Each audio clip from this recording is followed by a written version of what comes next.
தாத்தா வழியில் பேரனும் ஆரம்ப சுகாதார நிலையத்திற்கு தனது பூர்வீக இடத்தை தானமாக வழங்கியுள்ளார். கிராம மக்கள், அரசு ஊழியர்கள் பாராட்டு. ஸ்பான்சர்ட் பை டாக்டர் மணிஸ் பல் மருத்துவமனை, காரைக்குடி. சிவகங்கை மாவட்டம் சிங்கம்புணரி அருகே சதுர்வேத மங்கலத்தில் ஆரம்ப சுகாதார நிலையம் செயல்பட்டு வருகிறது. இந்த இடத்தை சேவுகன் அம்பலம் குடும்பத்தினர் 50 ஆண்டுகளுக்கு முன்னர் அரசுக்கு தானமாக வழங்கியிருந்தனர்.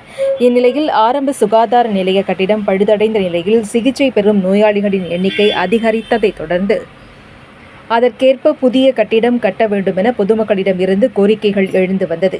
இந்நிலையில் சேவுகன் அம்பலத்தின் பேரன் சேவுகமூர்த்தி ஆரம்ப சுகாதார நிலைய விரிவாக்கத்திற்காக அதனை ஒட்டி உள்ள காரைக்குடி திண்டுக்கல் தேசிய நெடுஞ்சாலையில் உள்ள சுமார் 20 லட்சம் ரூபாய் மதிப்புள்ள 6.5 சென்ட் பரப்பளவு கொண்ட தனது பூர்வீக நிலத்தை வட்டார மருத்துவ அலுவலர் டாக்டர் நபிஷா பானுவிடம் முறையாக பத்திரப்பதிவு செய்து வழங்கினார். இந்நிகழ்ச்சியில் சேவுகமூர்த்திக்கு மருத்துவர்களும், ஊழியர்கள் மற்றும் கிராம மக்களும் வாழ்த்து தெரிவித்தனர். அப்போது கிராம மக்கள் நலனுக்காக மேலும் பல உதவிகள் செய்ய தயாராக இருப்பதாக சேவுகமூர்த்தி தெரிவித்தார்.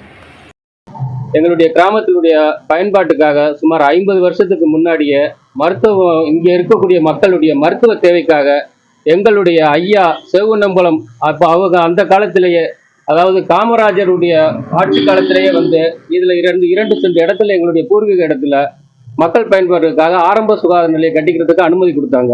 அது அப்படி இதே இடத்துல இருந்துச்சு. இப்ப காலப்போக்கில் அது புதிதாக கட்டி இங்க நிரந்தரமாக மருத்துவ வசதி வேணும், இந்த பகுதியினுடைய மக்களுக்கு, அதுவும் நெடுஞ்சாலைத்துறை ஓரத்துல இருக்கக்கூடிய இந்த ஆரம்ப சுகாதார நிலையம் விரிவுபடுத்தணும் அப்படிங்கிறதுக்காக எங்களுடைய கோரிக்கையை மருத்துவத்துறை சார்ந்த இயக்குநர்கள் எல்லாத்தையும் சொன்னோம். அவங்க அதற்கு தேவையான கூடுதல் இடம் வேணும் அப்படின்னு கேட்டாங்க. அந்த அடிப்படையில் அவர்களுக்கு தேவையான இடம் எது வேணாலும் நாங்கள் எங்களுடைய சேவுகனம்பலம் குடும்பத்தின் சார்பாக எங்கள் கிராமத்தின் மூலமாகவே நாங்கள் தர்றோம் அப்படின்னு சொன்னோம்.